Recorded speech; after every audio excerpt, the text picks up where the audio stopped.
but I don't think I am, as we've got this overlay here. There we go. And we're going to exit studio mode so that I can transition faster. But nobody needs to know that because nobody can see it.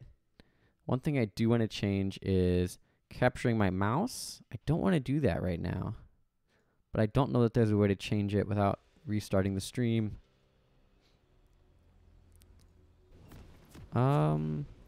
Maybe there is actually. Let's look in my my league capture settings. Tech game, there we go. 3Ds, there we go. Quickly change it. Can no longer see my cursor as we're gonna get this overlay going.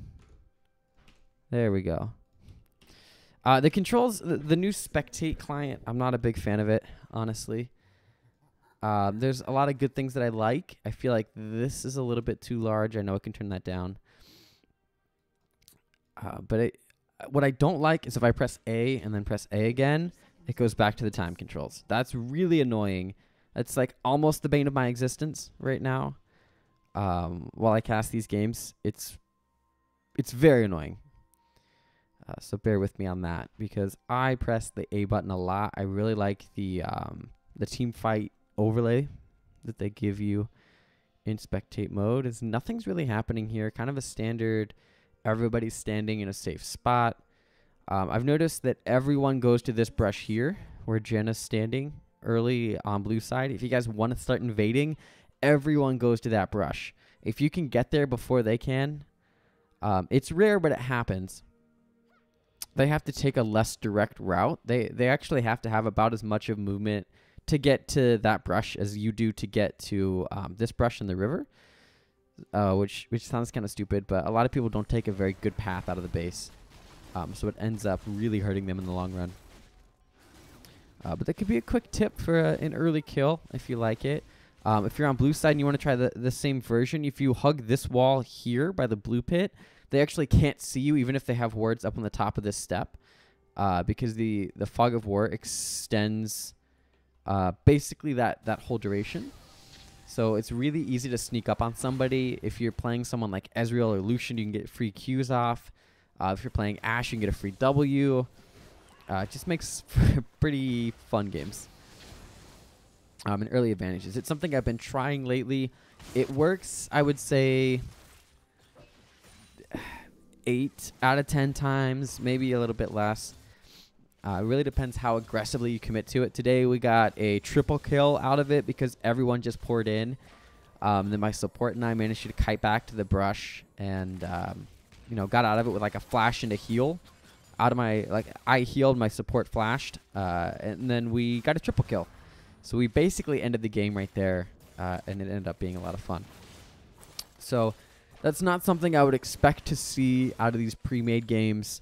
You know, that's pretty much a solo queue exclusive thing, but these players definitely know each other. At least they do now. This is the second game in a row they've played together.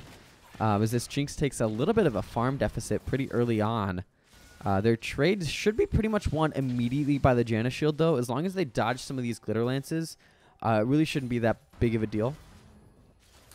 Lucian's going to have to be sure to start auto-attacking them when that shield's up. Ooh, nice little bit of damage there by Lulu. Timing it just so the shield goes down as she gets aggressive. But this Janna's on point, honestly. I've got to give it to them. It's going to be a fun bot lane for blue team. As long as that farm deficit doesn't get huge, it should be fine. Lucian sees his support's in trouble, so he's going to dash in there as a good AD carry should. And are we going to actually get some damage here? The flash goes in. That should be enough. Brand doesn't have anything to survive that with. The last tick. There we go. First blood over to Syndra. It looked like she was just trying to bait him and like stand still for a second. But no, she was actually stunned. They traded stuns. She manages to find the flash and the ignite immediately. I don't know if she triggered ignite before she flashed or what, but it was quick. She got there, and then Brand ends up going down. Even though he's the one that's supposed to set her on fire, it was quite the opposite.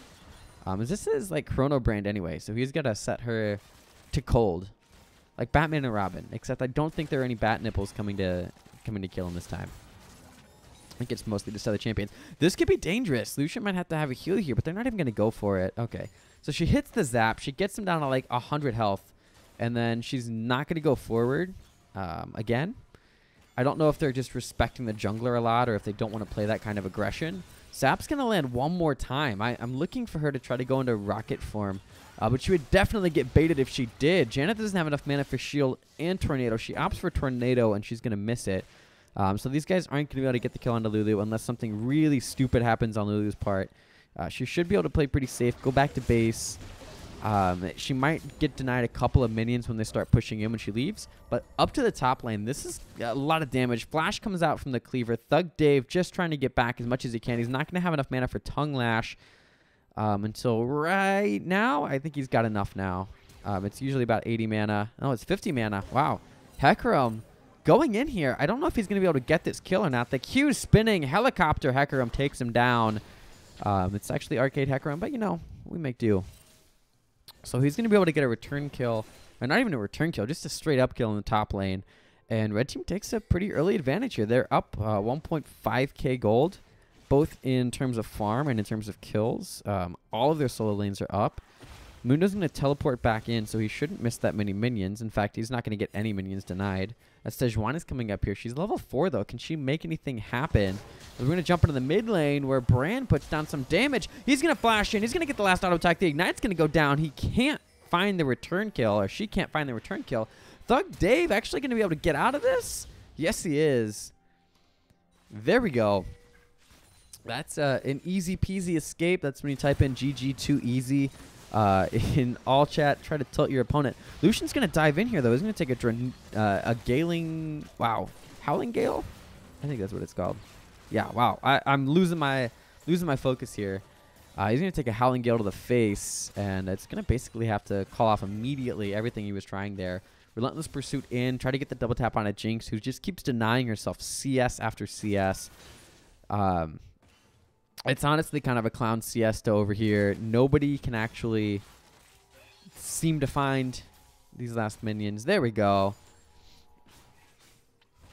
And who's gonna CS more in this wave? Jinx has got one. Lucian's got another. He answers quickly back. He picks up the second kill in the lane.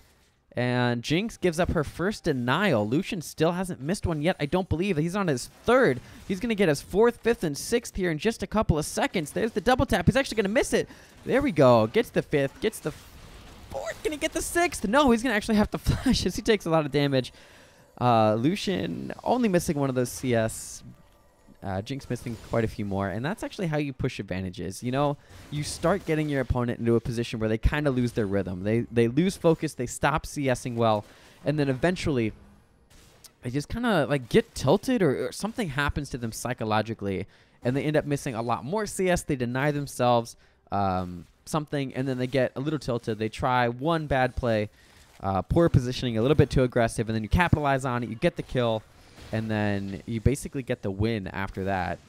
Nice dodge out there by this Brand. Oh, he's going to take a Miscatter of the Week right as my screen pauses.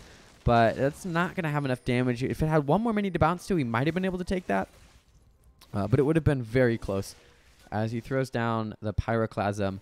Hecarim's coming in here now. This should be a pretty easy kill. He's actually going to get stunned up. I don't think he's going to be able to survive this, though. No, Bran goes down. He didn't have flash. He couldn't get over the wall. Hecarim really couldn't either, but doesn't matter because all that's going to take is a pretty easy flash over the wall. I did get into a lobby, if you're just asking, Thrag Tusk. Welcome to the stream, by the way. Seems like you're gone now. Oh, well. I welcomed you a little bit too late, but that's okay. So Sejuani level 6 now. She's kind of hanging out in this mid lane. I don't know that she's going to be able to get too much to happen here. Syndra's just going to go back to base, buy another item. She's going to have a Lost Pages. She's definitely going to pick up the second part of that Merlinomicon. There we go. Finish Codex. That's a pretty good start to this Syndra. She's 1-1. She has 62 CS at 9 minutes. It could be a little bit better, but honestly, I'm not expecting like LCS numbers out of these guys. Like, for instance, Frogman would probably have 130 CS by now for some strange reason, even though that's more than could possibly have spawned in the game because of how often he likes to get Raptors. But it doesn't matter. These guys aren't LCS. They just have to be better than their lane opponents, and Syndra is marginally ahead in farm. She's about 5 CS up, and she's about 100 gold up to reflect it. So when that first tower comes down, that's really when we're going to start to see these gold leads start to add up. They're going to hit pretty hard here once the first tower goes down, but only if the team that gets first tower can then stretch that into some other form of gold. You have to keep your income higher than your opponent. Otherwise, your opponent can just come back. If you give up first tower, it's still possible to come back from it. But you then just have to start making a little bit more risky plays, whereas your opponents just have to make calculated plays to keep their advantage up and stay ahead. As we're going to get a nice scout of the week on this. And he's definitely going to go down, but pause comes in immediately because Colo Steven has disconnected. I'm not sure what the issue is here. I don't know if it's like yeah, I don't know if it's a disconnect. I don't know if he rage quit. It could just be a couple of you know, personal computer issues.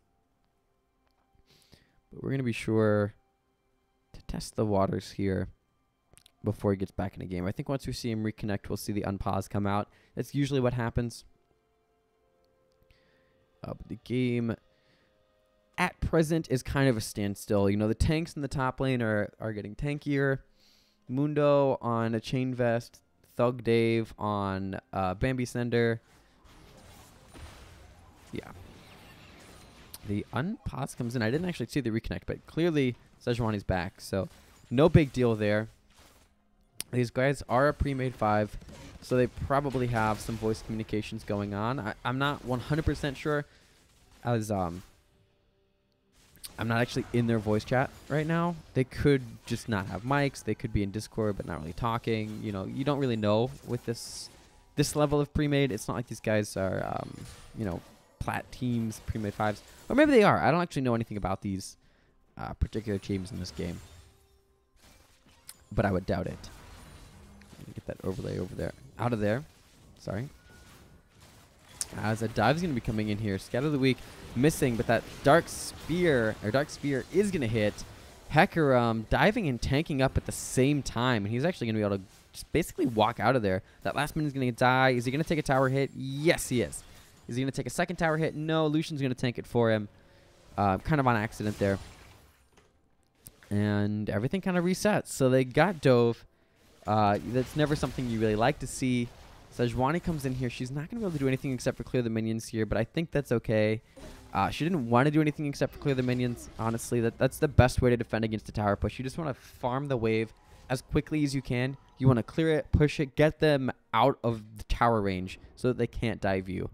I've seen a lot of very good players aggressively go for the denial of the wave, because if the wave's not there, the chances of you surviving the tower are going to be a lot better. So they have to tank it for the full duration as opposed to just the duration that you were going to force them to tank it to when they started taking damage. Basically, you're going to dictate the pace yourself as opposed to them dictating the pace of the tower dive. And anything that puts something back in your favor is generally a good thing to try to do. As Hecarim finds Janna. Howling Gale going to be able to disengage. Now they're going to try the same thing down here against Thug Day, but I don't know if it's going to work. The Frozen Prison goes in, but they can't actually get anything. Grey Health gets popped. He's got a shield now. There we go. They're going to be able to walk out of there. They're very low, but there's nothing happening on that side of the map. This should be an easy dragon for Red Team, honestly, if they want it, but they're going to look for kills first. Syndra's coming in here again. Can they hit the stun? They can onto Alluring Truth. She's going to go down as Scout of the Weekend, Unleashed Power, actually come down there. But now they're taking up a lot of damage. Lucian flashes in there. Can he get out? He does. Miami bound, some very good footwork on that Lucian there, surviving the dive and getting the kill all to himself. Some pretty solid play. As the first dragon of the game is going to go down for Red Team, bar any kind of Sejuani steal. The Blast Cone is there. I think Hecarim needs to take it if he doesn't want to get stolen. Sejuani is going to ward up. They actually might not be as safe to take this as they think they are. I think Blast Cone in and then dash over the wall is probably the best way to do this. I don't know what she's going to choose to do. She needs vision on it, but she's going to have to go. Now she's polymorphed, and the flash doesn't even come out. She couldn't get over that wall because she was polymorphed. I think Lulu was planning that the whole time. She wanted to try to clear out the wards, but she waited just too long. Instead of standing by that Blast Cone, if she stands by the vision, she can actually survive that, I think. Thug Dave eats Mundo, and he still keeps sticking down. That Sunfire Cape's doing a lot of damage. Now he doesn't even have gray health, as we're going to have a team fight here. Miami bound. Can he survive? No, he can't. Sejuani's actually going to flash in. Good thing she didn't burn flash in that Dragon Steel earlier. That would have been a miss. Tunnel visioning too hard on this Lulu is actually going to result in Lulu getting away, as is Sejuani. The teleport's going to come in. Scatter the Weak's going to miss completely. Jinx is here. They actually missed the trap. That's crucial, but Mundo's going to be able to hit the cleaver. And the first real team fight is going to go pretty heavily in blue team's favor, honestly. 3 kills picked up. Ends up being a pretty good trade for blue team, and they're going to get first tower here. Now, remember, once you get first tower, you have to do something to either keep the gold lead in your favor or push it a little bit further. They're going to be a little discouraged by losing this tower. I think if you try to make a play here, it's going to have a higher chance of success because they're going to be a little demoralized. But we'll see what happens as the game progresses, because I can say a lot of words here on stream, but it's really up to the blue team to execute those and really find the kills. That's mostly their main focus right now. I think that's a pretty standard mentality for this skill level. You know, shy of like Diamond and Master players, nobody really focuses purely on objectives over kills. A lot of people will still chase and make some pretty stupid overcommits for kills just because they want to try to, you know, get a big score line. As the Snatch Knight, he's actually going to be able to get this kill into Lucian, and that's what I'm talking about. Overcommitting for kills is going to be an easy way for blue team to win this game. Actually dodges out of the ultimate there too. While growth goes down, Hecarim is not going to be able to go down to that tower. There we go. I was going to say not be able to survive, but then I realized I was saying the wrong word. So he's not going to go down there. He might go down to this tower if he doesn't take it out quickly, though. As he's closer than Lulu, he's going to take the tower shots. Can they actually tank this? Yes, they can. They knew exactly what they had to do, and they ended up doing it. So pretty good play over there from red team. And now suddenly that first tower gold is basically gone. It's eviscerated. They've got 3k gold over to red team now in their favor. And now it's red team's turn to try to push their advantage. And I think watching Syndra take out Raptors while the red buff is being stolen is kind of an avoidable situation. If you have a trinket, use it. She has blue trinket right now. I think she just legitimately didn't see it, because Syndra could pretty easily steal the red buff, throw it over the wall, and then Sejuani has to go away. She doesn't actually get anything out of that. But, you know, when you don't see it, you don't see it. And she kind of messes up a little bit of a play there. Brand stopping the back, but he doesn't know that it seems to be kind of a bait to begin with. It's Janna versus Lulu. Who's going to come out supreme? Well, Lulu's got more members of her team down here, so it probably stands to reason that Lulu is going to have the defense to take out these wards here. I'm going to do so pretty quickly. This Mundo was able to wave clear surprisingly well, actually. He throws on his W. It ticks down alongside the Sunfire Cape, and then essentially he doesn't have to do anything except for hit cleavers onto Thug Dave. And he manages to kill a mini wave in the process. So, though, that's going to be a lot of damage. I don't know if he's going to be able to survive this. Pyroclasm goes down. He's actually going to be fine, I think. It's Lucian that's going to be in a little bit of trouble now. Strike that, as we've got a gank coming in from behind. Fearful Onslaught, or like Reckless Onslaught or something. Anyway, Lucian, can he kite this out? No, he can't. He misses the W. That might have been able to get him a little bit of damage to survive there. I'm not sure 100% that it would have worked, though. Alluring Truth's going to go down to Rubinson.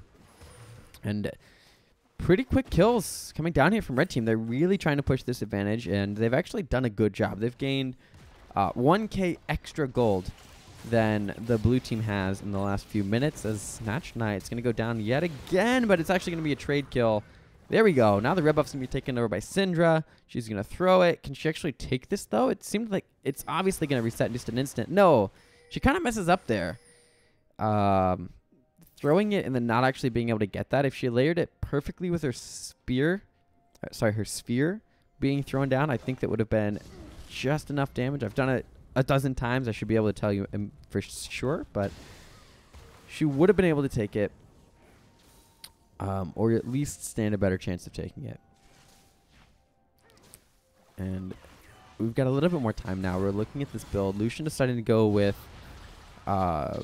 Lucidity Boots instead of Berserker's Greaves, which are something I've seen a lot. Oh my goodness, that's so much damage.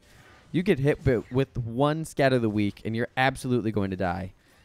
There's no question about it, as this is kind of red team running away with this game now. You know, they've stretched their gold lead from 3K to 4K. Now they're trying to find the next version of 5K monitor. They want the gold. Can they get it? I think so. There's not a whole lot holding them back right now. Towers kind of stand in their way, and towers are pretty passive. They need to rotate for that top lane and that mid lane tower. They only have one down right now. That's going to be their big priority. They're getting a lot of kills, but again, you have to turn those kills into towers or some other form of objective. This one should become a dragon, honestly. They're pinging towards it right now. If they catch out Jinx, it's for sure going to be a dragon. Otherwise, you still leave up that 50-50 smite chance. Sejuani can still steal it. Lulu can polymorph her, but Lulu's going to be in a little bit of a bad situation here. Actually, it's Sejuani that's getting caught out. I thought it was going to be Lulu going down, but the rest of the team's coming in now. This should be Sejuani very dead and a dragon immediately afterwards. Even if she just has to go back to base, they're going to be free to take a dragon, and they got to go onto it right now. They're going to dive this. I don't know if this is a good play. Here we go. They get the kill, but now they're not even going to go for dragon. So I disagree with that. I think getting the dragon with your jungler is a much safer bet because they can technically steal something. Oh my goodness. I guess that's one way to ensure they can't steal. But it's also a way to ensure that they're not getting dragon. They're not going for these objectives. They really should be. Overall, though, this top lane has kind of gone in Mundo's favor this whole time. Dr. Mundo's actually really strong. He's going to be able to pick up Thug Dave. I think it's just kind of like a formality here. There we go. Even if you don't hit another cleaver there, I think you have enough damage between the W and Sunfire. It doesn't matter that he goes down afterwards. He accomplished his goal. It's fine for him to retire after that. As no mana on Syndra means no kill on Janna. It's kind of the way the cookie crumbles there. But now blue team should go immediately to dragon. They've got the chance to dragon now, and it looks like they're actually going to take it. Which I definitely agree with. They're going to clear out this ward. I think a jump over the wall is in order here, honestly.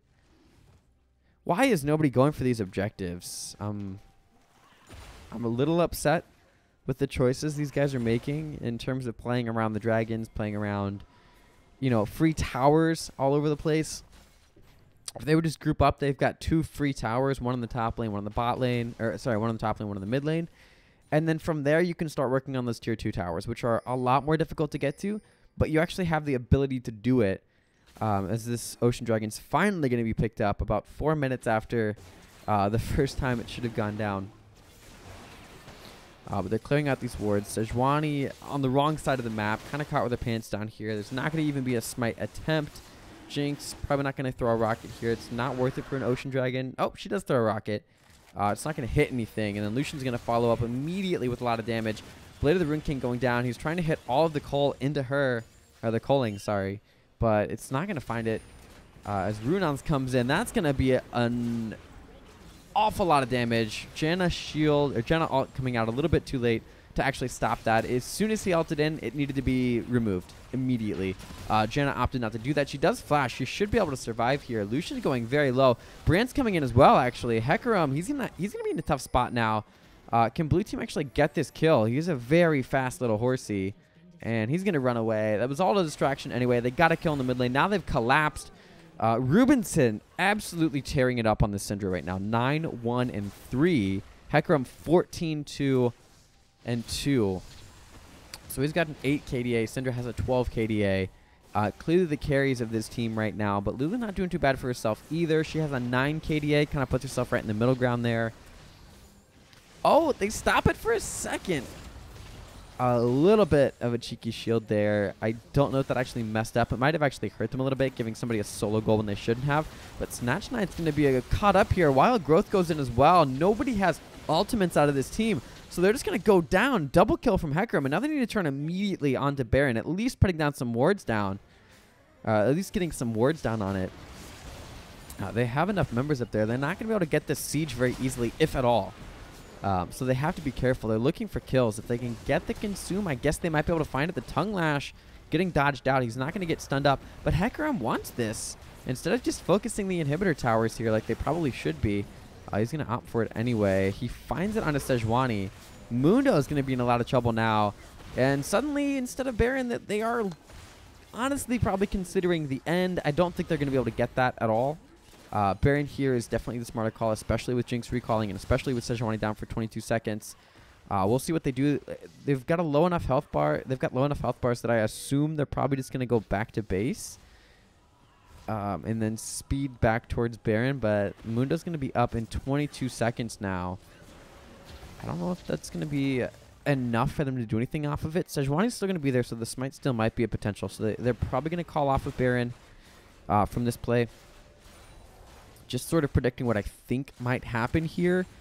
By far the smart play is to go to Baron. If nothing else, you force a fight. You don't even have to start Baron. You just have to force a fight and win it, and then you win the game. Go for the red buff first. Good decision. Wait for Lulu to clear some of these wards out. They don't really have any. They've got a pink ward in that bottom brush. But you see Jinx, I think, on this bottom ward. They definitely see Lucian. So that could be a red herring. They could be thinking, oh, they're not going Baron, Lucian's bot. But they don't need his damage, actually. They just really need Syndra and Hecarim. And Lulu for the extra safety. So the damage is going to definitely be there between Hecarim and Syndra. But they're very scared about this. Honestly, I don't blame them. A Baron throw is an easy way to lose a game. They're going to opt for the safe bet, which is the top lane tower. Maybe they can try to get some other objective here. But Lucian goes down. Now, if Jinx backs and goes immediately up towards top lane, they might be able to save some kind of a defense here. And now blue team could be the ones with the potential to make a play, but they're not responding in time. They have to burn it up to top lane if they're going to try to get this fight while it's still 4v5. Jinx is going up. She's going to be there. Now, if it is a 4v5, they have to try to find some way to get onto Syndra. I don't know why my game just paused. I didn't press pause. A couple of network issues here, apparently. The new Spectate client does kind of tend to freeze a little bit, I think. We're going to go back 30 seconds and see if that helps anything. So as I'm just saying, they need to find some kind of team fight here while they're still 4v5. But if they do, they have to kill Syndra first. If they don't kill Syndra first, they're definitely going to die. And this is really annoying. I'm not sure what's going on here. We might not even be able to see. Why is the Spectate client doing this right now? Does that mean the game is over? Does that mean I just can't watch anymore? This is definitely the longest pause that I've had out of a Spectate camera.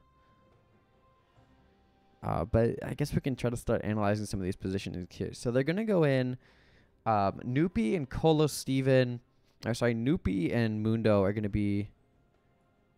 Oh, yep. Looks like the game's going to exit now.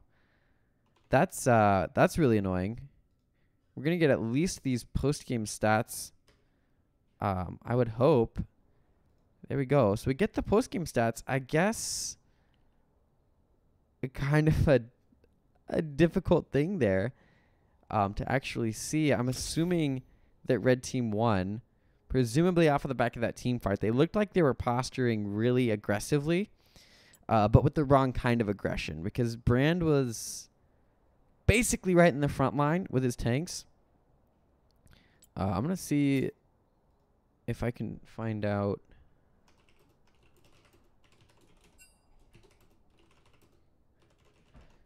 GG Riot.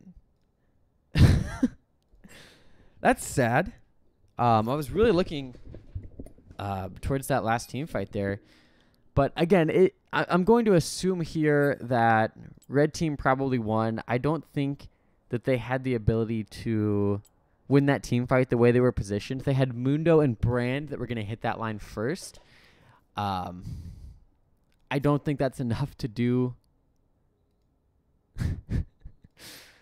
I know. I didn't have to ask. I knew it almost for certain, but I wanted to double check. So Brand probably got destroyed first in that team fight, made it the 4v4. Syndra probably immediately decided to go towards the rest of the team there, get the ultimate, pick off Jinx, I would assume. She'd been hitting a lot of good ultimates on the Jinx. And then Mundo and Sejuani probably survived till the very end, but I'm assuming they missed a key ultimate onto Syndra. And then it went bad from there. I really wish we could have seen it. It's all just hearsay at this point. But, you make the best out of a crashed client. So we're going to go ahead and wait for the next cue, I think, to pop up, which means we're going to go back to the music for a little while. I hope you guys will bear with me. I'm sorry we didn't get to see that last team fight, but the download failed. Spectator exited. Means the game was over. Got to fix that bug, Riot.